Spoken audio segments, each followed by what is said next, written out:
सती के आत्मदाह से क्षुब्ध शिव जब सती का शव उठाए सहस्त्र वर्षों तक ब्रह्मांड में घूमते रहे, तब भगवान विष्णु ने सृष्टि के संतुलन हेतु सती के अंगों का सुदर्शन चक्र से विखंडन किया। जहाँ जहाँ सती के अंग गिरे वे स्थान शक्तिपीठ के नाम से प्रसिद्ध हुए और उसी की रक्षा के लिए शिव के अंश से भैरव की उत्पत्ति हुई और समय समय पर संसार के कल्याण हेतु ये शक्तिपीठ अस्तित्व में आए। आज हम मुंगेर में स्थित चंडी शक्तिपीठ की कथा बताएंगे। यहाँ माता की आंख की पुतली गिरी थी। इस स्थान का दर्शन करने वाले भक्तों की सारी मनोकामनाएं पूर्ण होती हैं। ओम ह्रीं श्रीं लक्ष्मीभ्यो नमः। ओम ह्रीं श्रीं लक्ष्मीभ्यो नमः। ओम ह्रीं श्रीं लक्ष्मीभ्यो नमः। ओम ह्रीं श्रीं लक्ष्मीभ्यो नमः।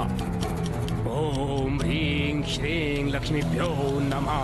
ओम ह्रीं श्रीं लक्ष्मीभ्यो नमः। ओम ह्रीं श्रीं लक्ष्मीभ्यो नमः। ओम ह्रीं श्रीं लक्ष्मीभ्यो नमः।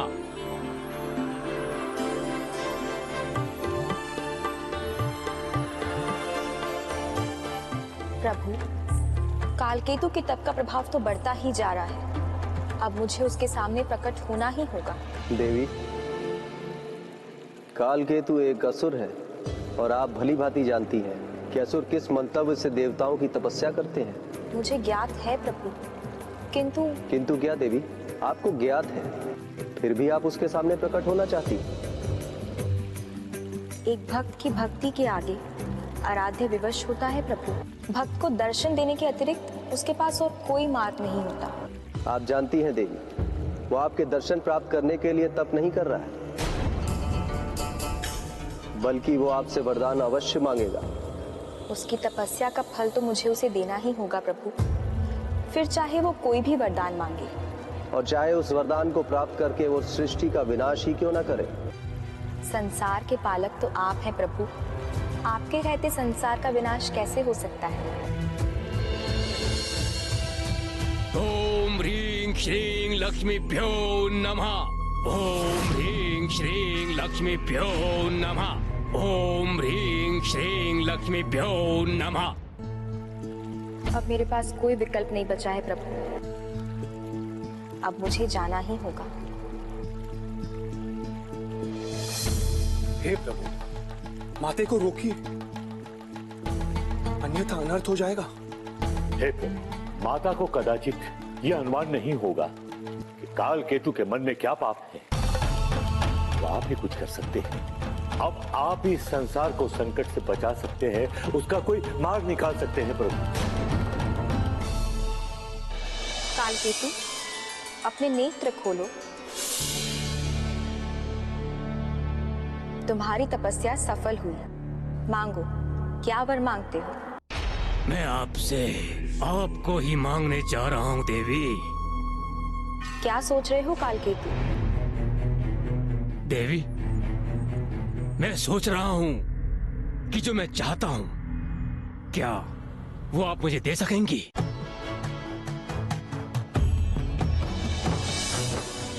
संसार में ऐसा कौन सा धन है जो मैं नहीं दे सकती? बताओ, तुम्हें क्या चाहिए?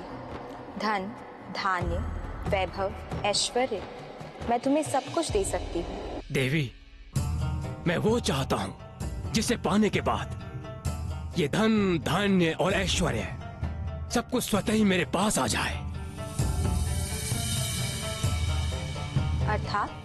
अर्थात मैं इन सब की स्वामिनी को चाहता हूँ। ये तुम क्या कह रहे हो कालकेतु? देवी, मुझे संपूर्ण रूप में महालक्ष्मी चाहिए।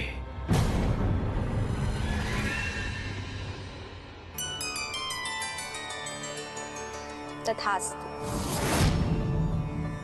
मैं तुम्हें महालक्ष्मी का वरदान देती हूँ।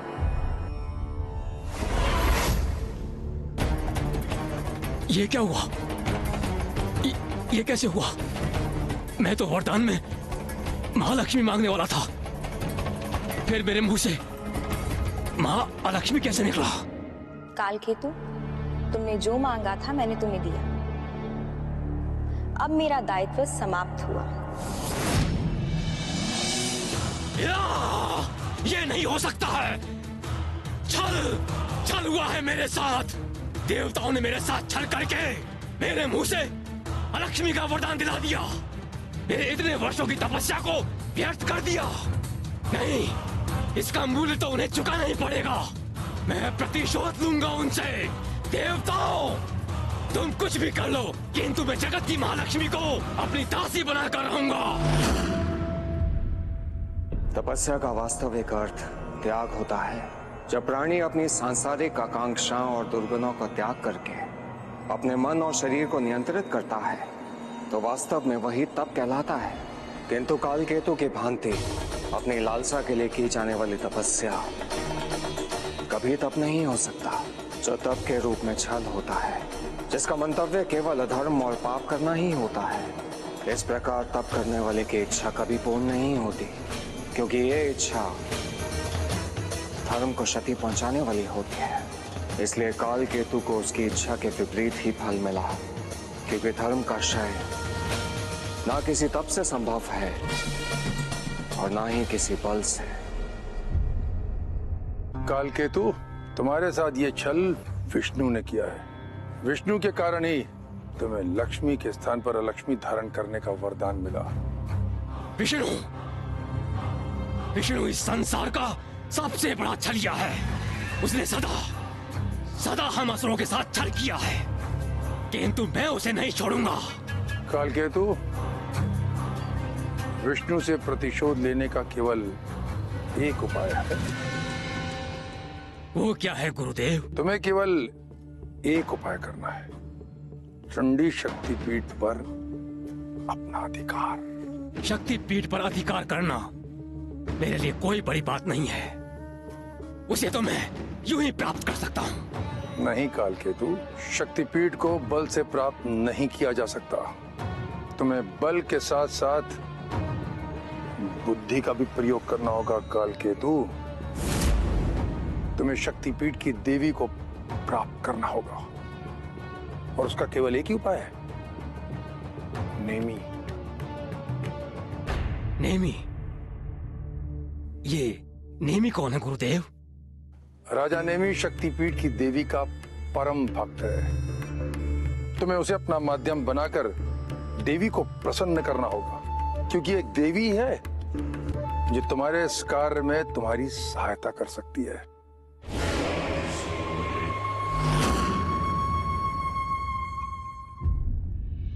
ये शुक्राचार्य ने कालकेतु को कौन सा मार्ग दिखा दिया? कौन है ये राजा नीम? राजा नेमी संसार का सबसे बड़ा दानी माना जाता है। संसार उसके वचन की महिमा का गुणगान करता है। वह एक ऐसे राजा है जो अपने वचन के लिए अपने प्राणों का बलिदान भी दे सकते हैं। इतना ही नहीं, राजा नेमी देवी चंडी शक्तिपीठ का परम भक्त है। उसकी पूजा से प्रसन्न होकर देवी स्वयं प्रकट होकर उन्हें दर्शन देती है।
राजा निमि का प्रणाम स्वीकार करो देवी। प्रकट हो देवी, दर्शन दो देवी। तो ये है वो चंडी शक्ति पीठ।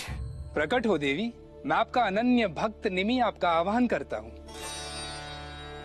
दर्शन दो देवी। हे चंडी देवी, यदि आज आपने अपने भक्त को दर्शन नहीं दिए तो मुझे कोई और उपाय करना होगा।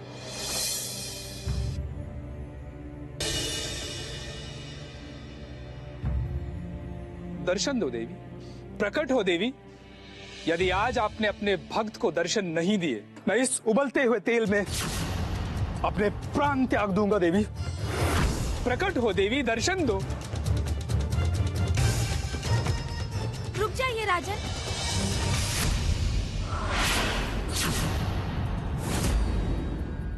ये क्या कर रहे हो?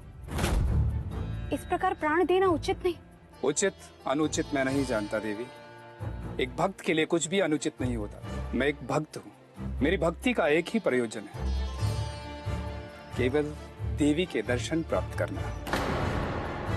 राजन, एक बार माता का दर्शन प्राप्त करने के लिए भक्त वर्षों तपस्या करते हैं, किंतु तुम तो कई बार माता का दर्शन प्राप्त कर चुके हो, तो फिर इस प्रकार व्याकुल क्यों हो रहे हो?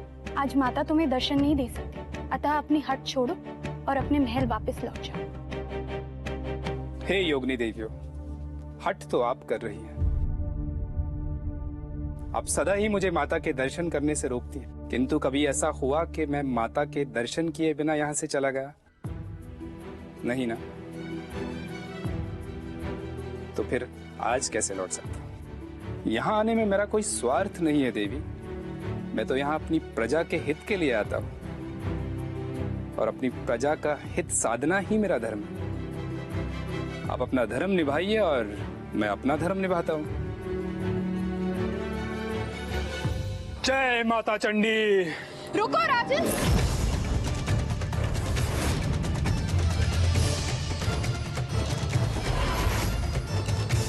ये आपने क्या किया राजन?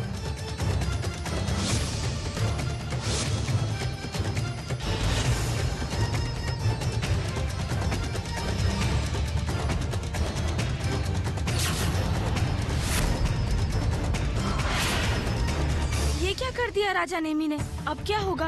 हम इनके प्राण कैसे बचाएंगे? इसके प्राण तो केवल माता की दिव्य दृष्टि ही बचा सकती है। हमें माता का आवाहन करना चाहिए।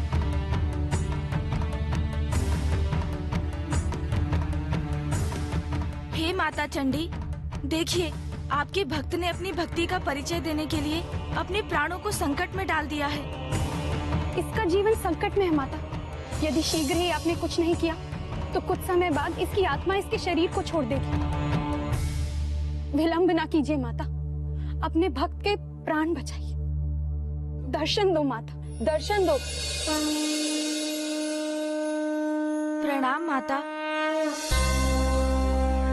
हे माता चंडी, अपने भक्त को पुनः शरीर प्रदान कीजिए और अपनी दिव्य दृष्टि का प्रयोग करके इसके शरीर को हुई क्षति को पूर्ण कीजिए माता।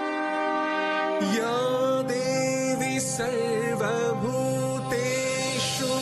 विष्णुमायेति शब्दिता नमस्तस्यै नमस्तस्यै नमस्तस्यै नमो नमः। प्रणाम माता, आपके दर्शन पाकर मैं धन्य हो गया। नहीं, तुम इस प्रकार अपने प्राण संकट में क्यों डालते? कहो, क्या चाहिए तुम्हें? माता, आप जानती हैं कि मुझे अपने लिए कुछ भी नहीं चाहिए। मैं तो अपनी प्रजा की सुख समृद्धि चाहता हूँ। मैं चाहता हूँ कि आप मुझे बहुत सारा धन दें ताकि मैं उन्हें दान कर सकूं। तथास्तु।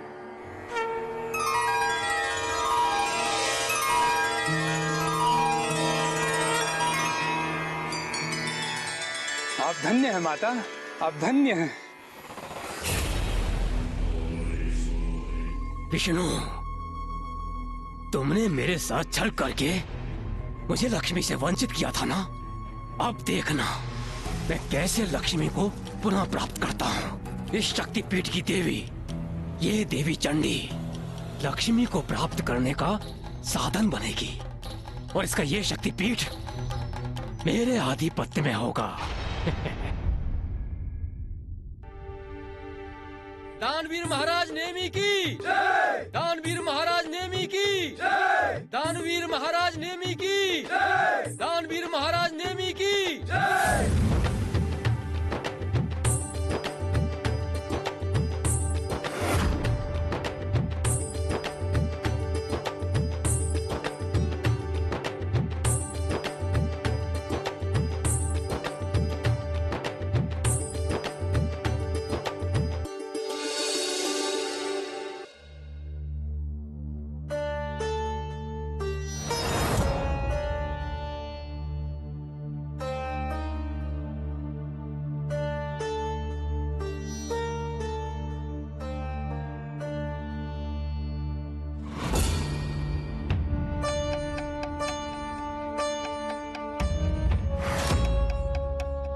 आप यहाँ क्यों बैठे हैं? क्या आपको धन नहीं चाहिए? मैं इस राज्य का राजा निमि हूं। हमारे राज्य में कोई भी दुखी नहीं रहता।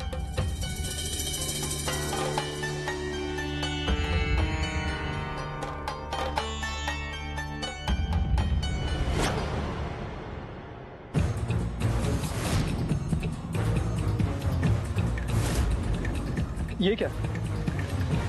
ये कैसे संभव है? मेरे हाथों से दिया हुआ स्वर्ण राख में कैसे परिवर्तित हो सकता है?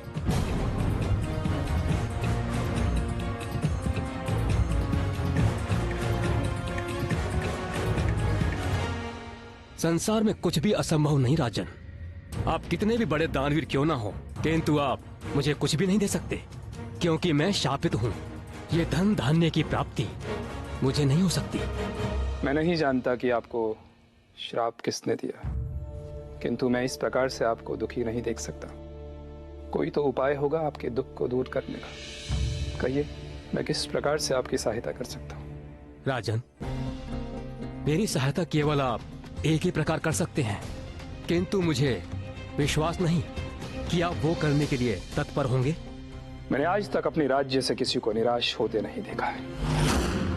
मैं वचन देता हूँ कि आपका दुख दूर करने के लिए आप जो भी कहें, मैं पूरी तत्परता के साथ करूंगा।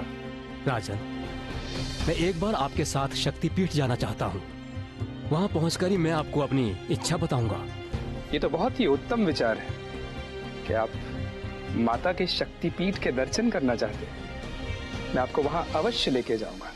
ठीक है राजन, मैं शक्तिपीठ ही पहुंचकर आपको बताऊंगा कि मुझे क्या चाहिए, क्योंकि मुझे जो चाहिए वो केवल आपकी आराध्य देवी चंडी ही दे सकती हैं। ठीक है, आप मुझे कल प्रातः ब्रह्म मुहूर्त में शक्तिपीठ के पास मिलिए। मैं आपको अपने साथ लेके चलूंगा। ठीक है राजन।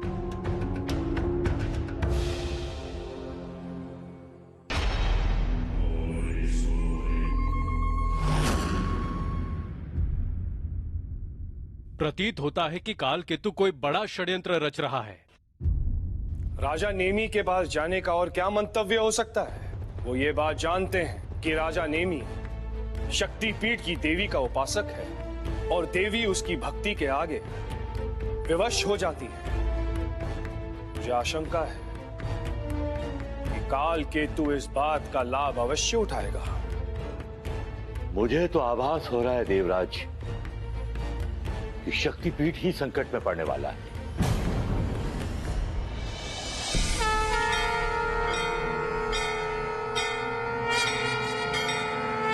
भैरव, काल केतु ने राजा नेमी को शक्तिपीठ पर ले जाने के लिए मना लिया है।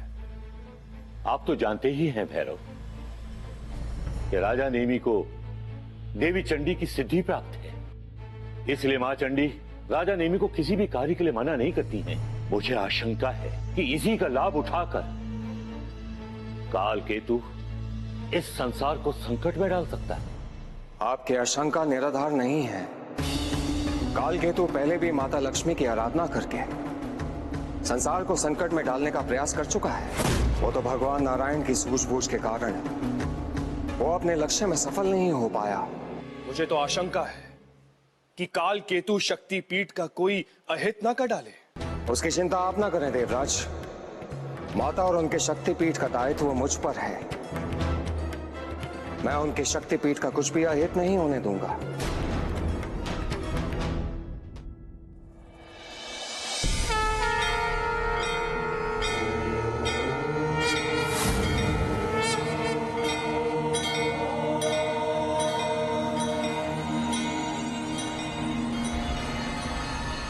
निमज भैरव, माता चंडी के शक्तिपीठ पर संकट आने वाला है। उसकी रक्षा का कार्य मैं आपको सौंपता हूं।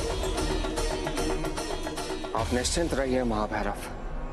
मैं अपना दायित्व पूरी निष्ठा के साथ निभाऊंगा।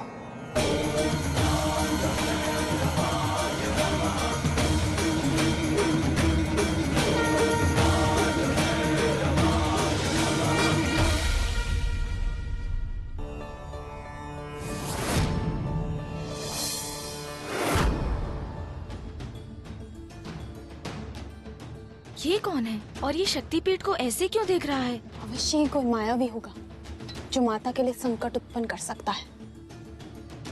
यदि ऐसा है तो हमें इसे रोकना होगा।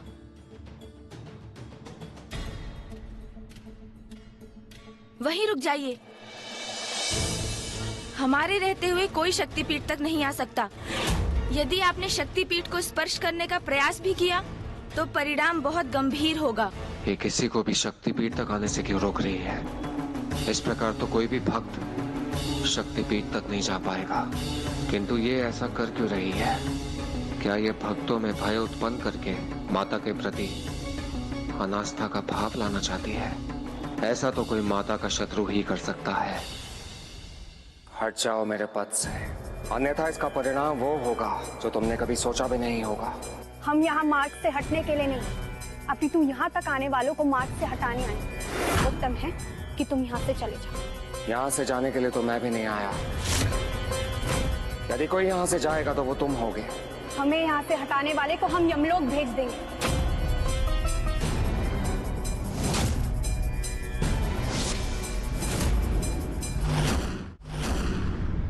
ये क्या? ये दोनों माता के रक्षक एक दूसरे को माता का शत्रु समझ बैठे हैं। अब हमें ही इनका भ्रम दूर करना होगा इंद्रदेव। नहीं अग्निदेव, हम इसमें कुछ नहीं कर सकते। ये दोनों ही माता के सेवक हैं। अब माता ही इन्हें रोक सकती है।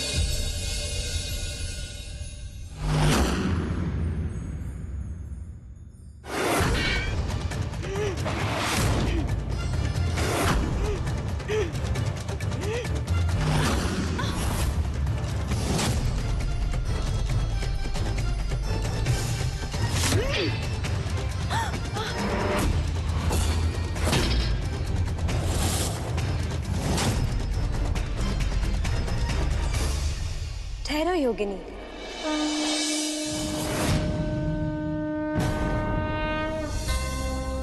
प्रणाम माता। प्रणाम माता।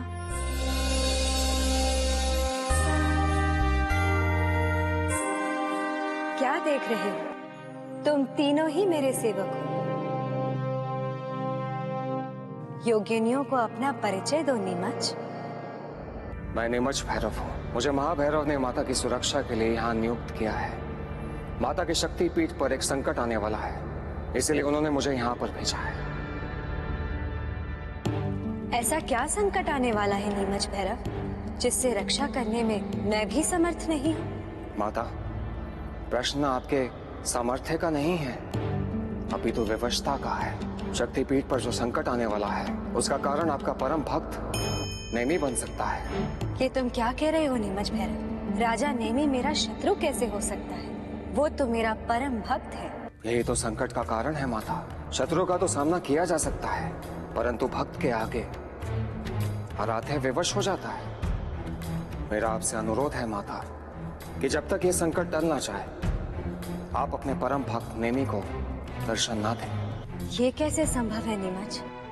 भक्त के पुकारने पर यदि माता उसके पास न जाए तो माता कैसे रह जाएगी? माता इतनी निष्ठुर नहीं हो सकती।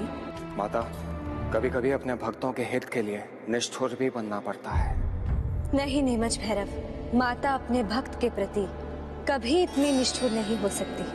तुम चिंता मत करो नीमच भैरव, मेरे शक्तिपीठ पर मेरे भक्त के कारण कभी कोई संकट नहीं आएगा। माता की विवशता को मैं समझ सकता हूँ, परंतु इस संकट को टालने के लिए मुझे कोई ना कोई उपाय खोजना ही होगा।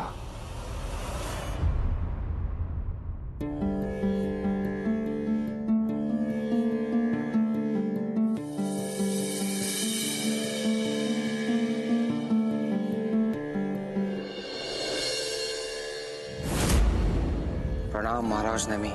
आप कौन महोदय? महाराज, मैं माता चंडी देवी के शक्तिपीठ का रक्षक नीमच भैरव हूँ। ओह, प्रणाम नीमच भैरव। मैं क्षमा चाहता हूँ कि आपको यहाँ आने की आवश्यकता पड़ी। मुझसे ऐसी कौन सी भूल हुई जो आपको स्वयं आना पड़ा? भूल हुई नहीं है महाराज, परंतु होने वाली है। जिसे आप शक्तिपीठ पर ले जा रहे हैं वो भयानक असुर काल केतु है। उसने आपको छल से शक्तिपीठ पर ले चलने के लिए मना लिया है। यदि आप उसे शक्तिपीठ पर ले जाएंगे तो बहुत ही बड़ा संकट उत्पन्न हो सकता है। किंतु नीमच, मैंने उसे वचन दिया है कि मैं उसे अपने साथ शक्तिपीठ पर लेके जाऊंगा और वो वहीं जाकर मुझे बताएगा कि उसे क्या चाहिए। यही तो उसका षड्यंत्र है राजन।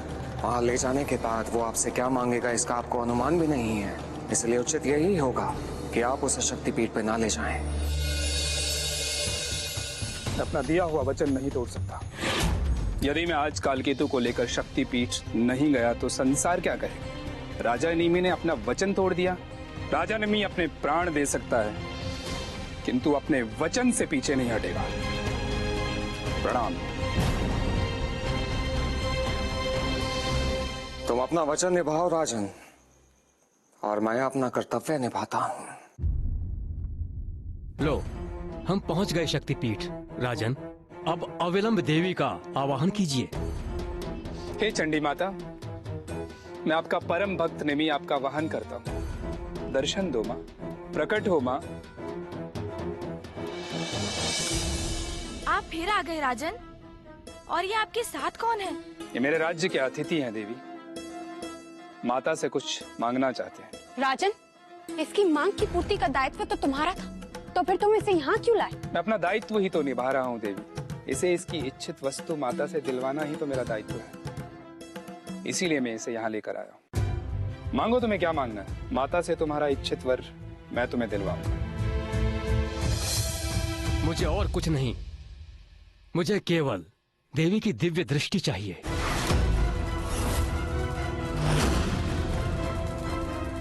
ये तुम क्या कह रहे हो? माता की दिव्य दृष्टि तुम्हें कभी प्राप्त नहीं हो सकती। किस सोच में पड़ गए राजन? क्या तुम अपना दिया हुआ वचन निभाने में समर्थ नहीं हो? नहीं कालकेतु, मैं तुम्हें उसी दिन पहचान गया था जिस दिन तुमने मुझे शक्तिपीठ पर लाने का आग्रह किया था। फिर भी मैंने तुम्हारा दुख दूर करने के लिए तुम्हें वचन दिया, क्योंकि मेरे राज्य में आया हुआ कोई भी याचक निराश नहीं लौट सकता। यदि तुम अपने वास्तविक रूप में भी मेरे पास कुछ मांगने आते तो मैं मना नहीं करता।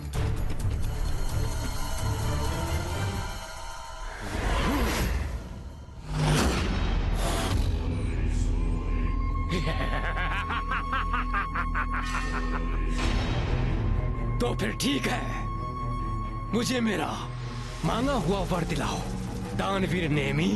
अवश्य कालकेतु, तुमने जो मांगा है मैं तुम्हें अवश्य दिलाकर दूंगा। देवियों, अब मेरे पास कोई विकल्प शेष नहीं है। मुझे अपना वचन पूर्ण करने के लिए कालकेतु को देवी की दिव्य दृष्टि दिलानी ही होगी। रुक जाइए राजन, पुनः अपने प्राण संकट में मत डालिए। जो वर कालकेतु ने आपसे मांगा है वो आपको नहीं मिल सकता। माँ चंडी के दरबार में कुछ भी असंभव नहीं है देवी, आवश्यकता बस भक्ति की है।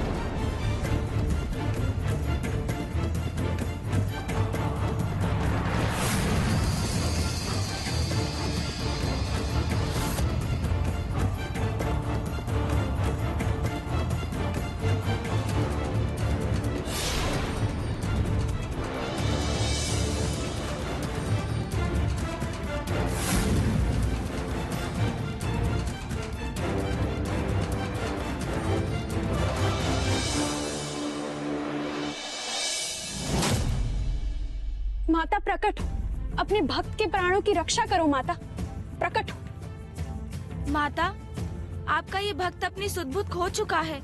इनके प्राण बचाकर इन्हें सद्बुद्धि प्रदान करें, अन्यथा ये इसी प्रकार अपने प्राण संकट में डालते रहेंगे। प्रकट हो माता, प्रकट हो।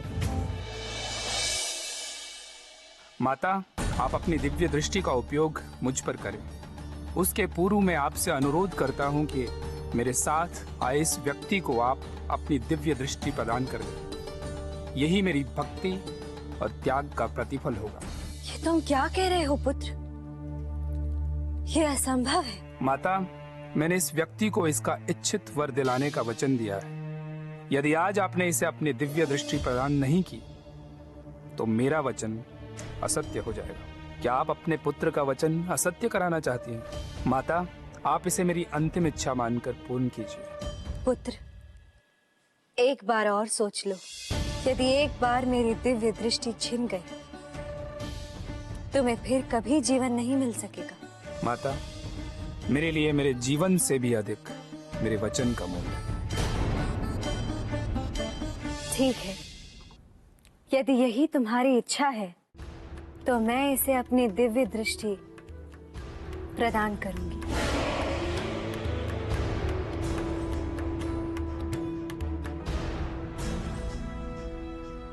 माता ये क्या करने जा रही हैं? दिव्य दृष्टि देने के बाद माता के पास क्या शेष रह जाएगा? रुकिए माता, ये आप क्या कर रही हैं माता? यदि आपने इसे अपनी दिव्य दृष्टि दे दी तो संसार में बहुत बड़ा अनर्थ हो जाएगा।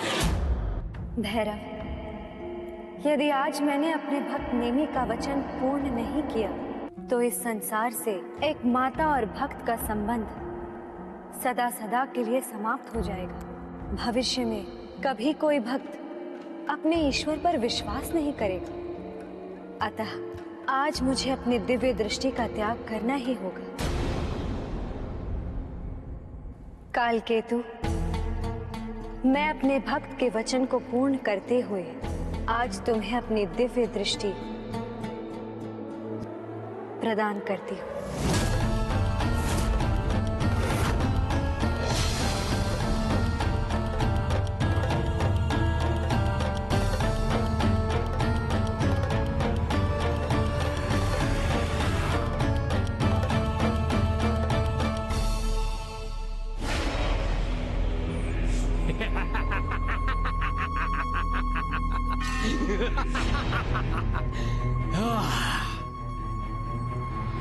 अब मैं दिव्य दृष्टि का स्वामी हूँ।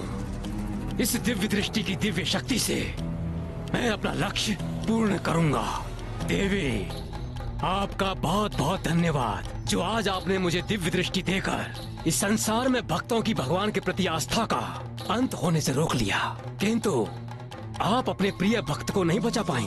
देवी, आपके इस भक्त भैरव ने दिव्य दृष्टि प्राप्त करने के मार्ग में बहुत बाधाएं उत्पन्न की।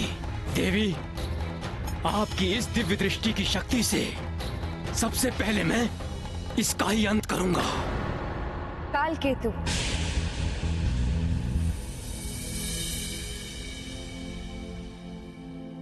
मेरी दिव्य दृष्टि एक सात्विक शक्ति है। तुम इसका दुरुपयोग नहीं कर सकते और भैरव पर तो कदापि नहीं, क्योंकि ये भैरव मेरी ही शक्ति का विस्तार है। यदि तुमने ऐसा करने का प्रयास किया तो तुम इस दिव्य दृष्टि को खो दोगे और संभवतः अपना जीवन भी। आज नहीं तो कल मैं तुझसे अपना प्रतिशोध लेकर ही रहूंगा भैरव।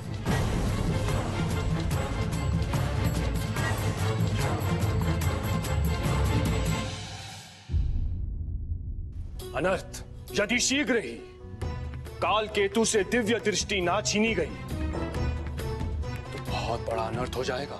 यह भी संभव है कि संसार का अस्तित्व ही समाप्त हो जाएगा। देवराज इंद्र, दिव्य दृष्टि के बिना माता कुछ भी नहीं कर सकती है।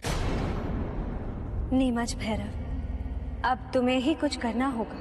मेरे इस भक्त नेमी का जीवन केवल इस दिव्य दृष्टि पर ही निर्भर है। यदि शीघ्र ही वो दिव्य दृष्टि मेरे पास नहीं आई तो इस संसार से इस शक्तिपीठ का अस्तित्व सदा सदा के लिए समाप्त हो जाएगा। नीमच भैरव, अब तुम्हारे पास केवल कल रात्रि तक का ही समय है। आप चिंता मत करें माता, मैं शीघ्र ही आपकी दिव्य दृष्टि को लेकर आऊंगा। देवियों, जब तक मैं वापस लौट कर ना आऊं, राजा नेमी की रक्षा करने का दायित्व अब आपका है।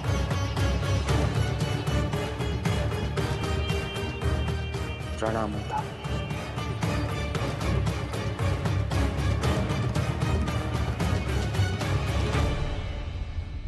निमच भैरव, अब आपकी क्या योजना है? माता की दिव्य दृष्टि बहुत ही शक्तिशाली है। मैं काल केतु के हाथों उसका दुरुपयोग कैसे रोकूं, ये मुझे समझ नहीं आ रहा। अब आप ही कुछ बताइए देवराज, क्या किया जा सकता है? नीमच भैरव, मेरे विचार से आपको शीघ्रातिशीघ्र देवी अलक्ष्मी के पास जाना चाहिए।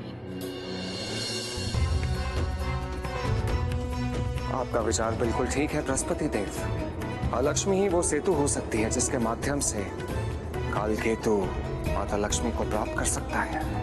इसी कारण कालकेतु ने चंडी देवी से दिव्य दृष्टि प्राप्त की है।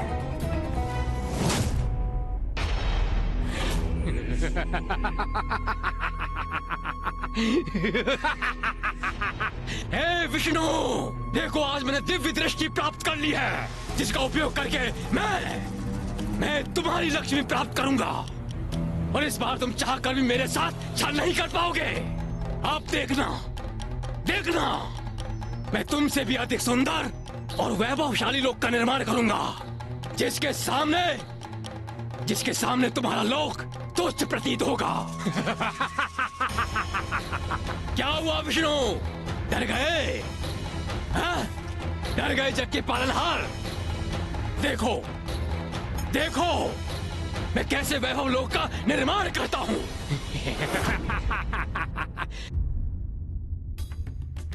प्रभु, विष्णु लोक और मुझ पर इतना बड़ा संकट आने वाला है और आप मुस्कुरा रहे हैं। देवी, यही तो नियति है, और जो नियति द्वारा निर्धारित है वो तो अपने समय पर होगा ही। तो क्या नियति के आगे आत्मसमर्पण कर देना उचित है, या कर्म की भी कोई महत्ता बची हुई है? आप तो सदैव कर्म की महिमा गाते रहते थे, किंतु आज नियति को अटल मानकर अकर्मण्यता का पोषण क्यों कर रहे हैं? मैं अकर्मण्यता का पोषण नहीं कर रहा हूं देवी, बल्कि कालकेतु के दुष्कर्मों को देख रहा हूं। उसे अपने दुष्कर्मों का फल अवश्य मिलेगा। हे विष्णु, डर गए क्या? जग का पालनहार डर गया। देखो अब मैं कैसे वैभव लोक का निर्माण करता हूँ।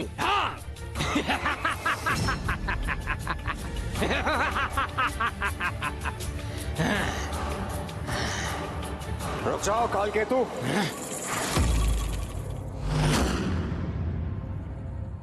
मृत्यु से भेंट करने आए हो क्या? कालकेतु, तो माता की दिव्य दृष्टि का इस तरह दुरुपयोग नहीं कर सकते। निमच, ये दिव्य दृष्टि मुझे तुम्हारी माता ने प्रदान की है, और अब मैं जैसे चाहूं वैसे ही इसका प्रयोग करूंगा। नहीं कालकेतु, मैं तुम्हें ऐसा अनर्थ नहीं करने दूंगा। तो अब तुम मुझे रोकोगे?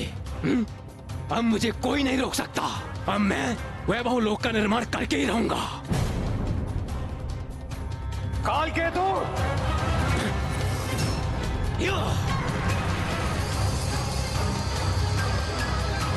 कालकेतु, मेरी दिव्य दृष्टि एक सात्विक शक्ति है, तुम इसका दुरुपयोग नहीं कर सकते, और भैरव पर तो कदापि नहीं। यदि तुमने ऐसा करने का प्रयास किया तो तुम इस दिव्य दृष्टि को खो दोगे, और संभवतः अपना जीवन भी। निमच, ये मत सोचना कि तुम्हारी माता ने मुझे तुम्हारा अहित करने से रोका है तो तुम मेरे कार्य में बाधा उत्पन्न करोगे। इस समय मैं किसी का अहित नहीं, बल्कि अपने निजी लाभ के लिए ही ये सब कर रहा हूँ। और अब भी तुम मुझे रोकोगे तो ये तुम्हारी माता के दिए हुए वरदान का अपमान होगा। जाओ यहाँ से और मुझे मेरा कार्य करने दो।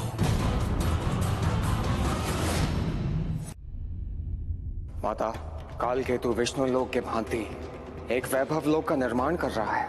मैं जानती हूँ नीमच भैरव, किंतु उसे ऐसा करने से रोका नहीं जा सकता, क्योंकि वो दिव्य दृष्टि का प्रयोग किसी का अहित करने के लिए नहीं, अपितु वैभव लोक का निर्माण करके अपने अहम की संतुष्टि के लिए कर रहा है।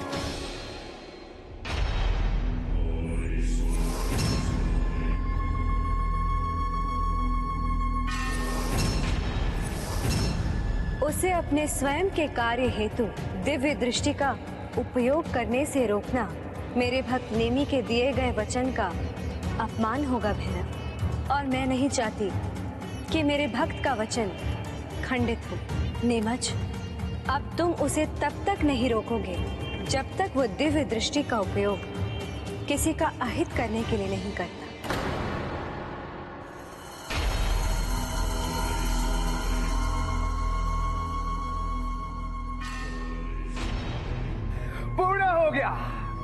पूर्ण हो गया मेरा वैभव लोक, और ये तो विष्णु लोक से भी ज्यादा सुंदर है। मेरे इस लोक में केवल एक ही कमी है, और वो है लक्ष्मी। यदि उस विष्णु से मेरी लक्ष्मी प्राप्त करनी है तो अलक्ष्मी की आवश्यकता होगी, जिसको मैंने अपमानित करके जाने दिया था।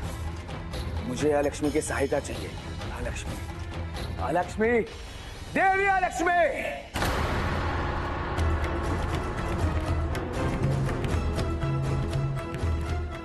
माता, बृहस्पति देव के सुझाव के अनुसार कार्य करने का समय आ गया है। मुझे आज्ञा दीजिए।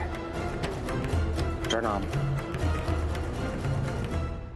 देवी अलक्ष्मी, मैं कालकेतु आपका आह्वान करता हूं, प्रकट हो। देवी अलक्ष्मी, प्रकट हो। ये कौन है जो मुझे पुकार रहा है? देवी अलक्ष्मी, प्रकट हो। ये तो कालकेतु है, वही मुझे पुकार रहा है। देवी अलक्ष्मी। देवी अलक्ष्मी,